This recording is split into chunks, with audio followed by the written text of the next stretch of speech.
रामकृष्ण हरी सगळ्यांचा मला रामकृष्ण हरी सगळ्यांना. येथे उपस्थित बंधू आणि भगिनींनो, आजचा दिवस हा खूप भाग्याचा आहे. आपण सर्वजण आमचे मोठे बंधू बाबूराव दामोदर ठोंबरे यांच्या निवृत्ती कार्यक्रमासाठी उपस्थित आहात. आजचा दिवस त्रिवेणी संगमाचा आहे. सोमवार, प्रदोष, शिवरात्र आणि त्यातलं त्यात पितृपक्ष. लोक म्हणतात की पितृपक्षात काही गोष्टी करायच्या नाही, परंतु पंडित प्रदीप मिश्रा यांचे सध्या नांदगाव येथे कार्यक्रम चालू आहे. ते सांगतात की हा प्रवकाळ खूप चांगला आहे. तोच आजचा दिवस चांदवड या ठिकाणी बदली व्हावी ही आमच्या दादांची इच्छा होती.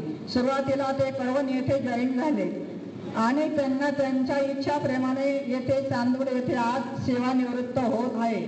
चांदवड नगरी परम पवित्र आहे. प्रभू रामचंद्राच्या वास्तव्याने पावन झालेली भूमी आहे.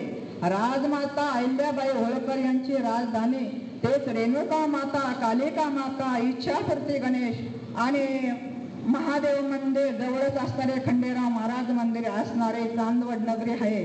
आणि येथे दादांचा सेवानिवृत्त सोहळा संपन्न होत आहे. माझ्या आजोबाचे नाव पांडुरंग निंबा ठोंबरे आणि त्यांचे 6 मुले नामदेव, रेवजी, दामोदर, वाळोबा, मुरलीधर आणि 2 आत्या कमळा आणि गुंता आत्या.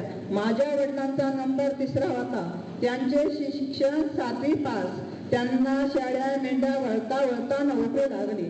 त्यांची नेमणूक सिन्नर तालुक्यातील दुधारे येथे, त्यानंतर प्रमाणे पुढील येवल्या तालुक्यातील नगरसूल, आंधरसूल, नांदगाव तालुक्यातील खातगाव, चांदोड तालुक्यातील कानडगाव, मालेगाव तालुक्यातील सोनज, लिमगाव आणि शेवटी मनमाड येथे बदली झाली.